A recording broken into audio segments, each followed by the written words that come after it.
How do I choose a qualified mediator in Denton County, Texas? Usually, your lawyer will select a qualified mediator. They will pick, first and foremost, someone who understands conflict and has a proven mediator track record.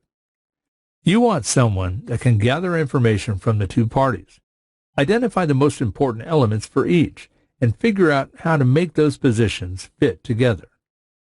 The best mediators are patient, but determined communicators with impeccable reputations for resolving cases similar to yours.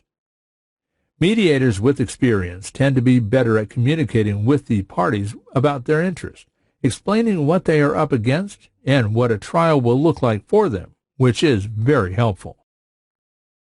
A good attorney will always be on good terms with the best mediators and know how to choose the right one for you.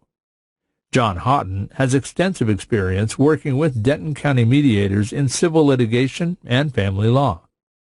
To discover more of the advantages of mediators and how to find one, go to www.hlgpc.com.